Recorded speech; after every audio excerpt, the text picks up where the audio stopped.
Namaste, Hamesha खुश रहो बिटिया. My name is JVN Manisha Singh. Today I am teaching you refrigerated transport system in subject food transport and storage, discipline food and biotechnology.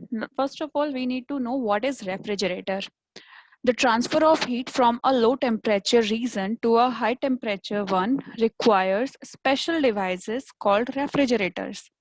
The objective of a refrigerator is to remove heat from the cold medium, and the objective of heat pump is to supply heat to a warm medium. Okay, then COP is coefficient of performance is desired output divided by required input, which is cooling effect divided by work input, and it is denoted as QOL by W net. In this figure, you can see that the R is a refrigerated system in which the low temperature reservoir will absorb heat, and high temperature reservoir heat is reject when work or input is done. Then heat pump. Heat pump supplies heat to the higher temperature region from lower temperature by giving work as input. Heat pumps, the refrigerators, are essentially the same devices. They differ in their objectives only.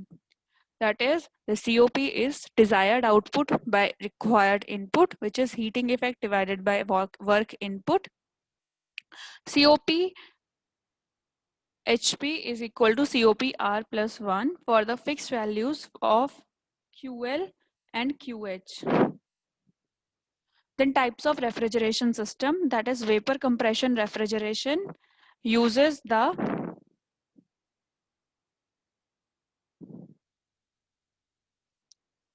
mechanical energy, and vapor absorption refrigeration system uses thermal energy.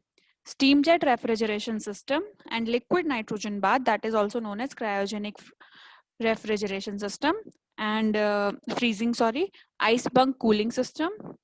The pressure enthalpy diagram is the process of vapor compression refrigeration cycle may conveniently be displayed on the diagram having pressure and specific enthalpy as coordinates.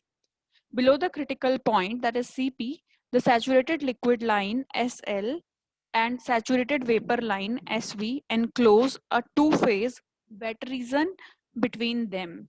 Okay, to the left of the saturated liquid line, the states which have lower temperature than the saturation temperature at a given pressure. These are the states of subcooled liquid. To the right of the saturated vapor line lie states which have higher temperature than the saturation temperature at a given pressure. And these are states of superheated vapor. The area to the left of the liquid line is called subcooled liquid region, and the area to the right of the vapor line is called superheated vapor region. Within the two-phase region, the horizontal lines of the constant pressure are also lines of constant temperature. In the superheat region, the lines of constant temperature leaves the saturation line as indicated.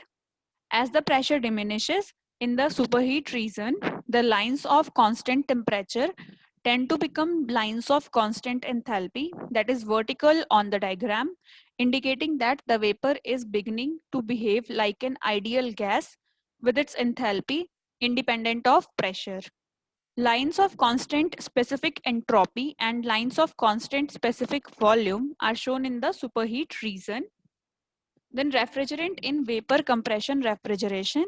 The working substance in the refrigeration system is called as refrigerant, and there are a lot of refrigerants including gas, liquid and solid refrigerants. There are many natural and artificial substances have been used in mechanical driven and thermal driven vapor compression refrigeration systems. In lithium bromide vapor absorption refrigeration system, water is used as the refrigerant and lithium bromide is an absorbent. In ammonia vapor absorption refrigeration system, ammonia is a refrigerant and is an absorbent also. Then water is also used as a refrigerant both in vapor absorption and in vapor jet refrigeration cycles. In mechanical driven Vapor compression refrigeration, that is ammonia, carbon dioxide, chlorofluorocarbons, chlorofluorocarbons, hydrofluorocarbons, azeotropic and zeotropic mixtures, inorganic compounds, hydrocarbons, and other are used as a refrigerants. Then refrigeration characteristics of refrigerants. The pressure enthalpy diagram is the usual graphic means of presenting refrigerant properties and its cycles. A typical vapor compression refrigeration cycle has been shown in this figure. Refrigerant properties are appropriate temperature and pressure characteristics. The saturated pressure with temperature is an important property of refrigerant. It is desired for the pressure at evaporating temperature to be above atmospheric to avoid inward leakage of air. The pressure at the corresponding condensing temperature should not be excessive so that extra strength high side equipment is not required.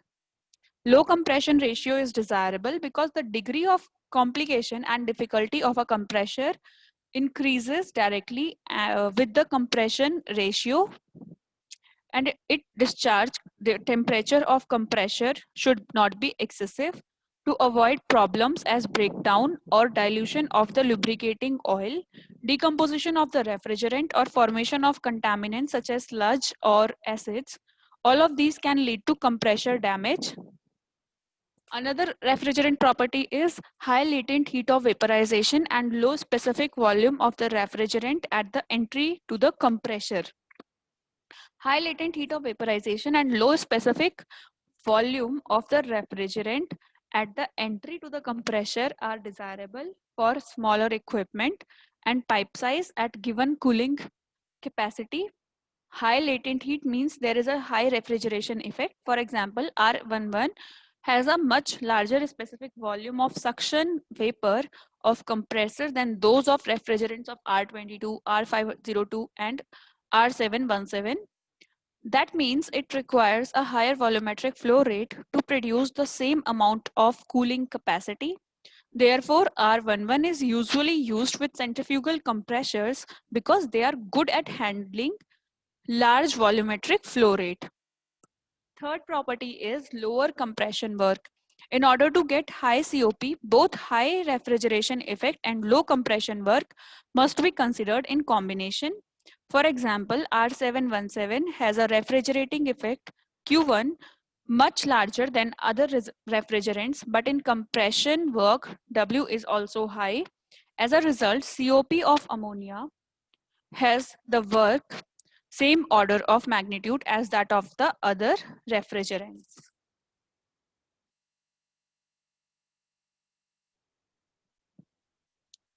The refrigerated transport can be done either by land, sea, or air.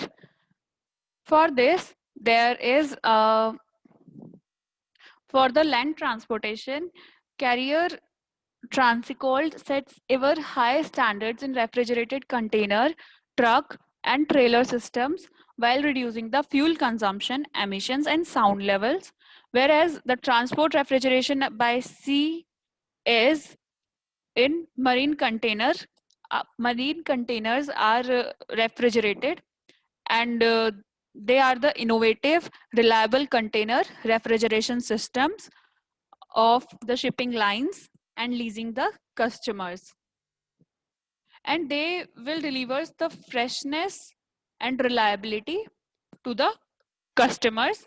So they can basically by providing transport refrigeration solution that allow for precise control of temperature and humidity and preserving all types of perishable food item, and no matter where it needs to go.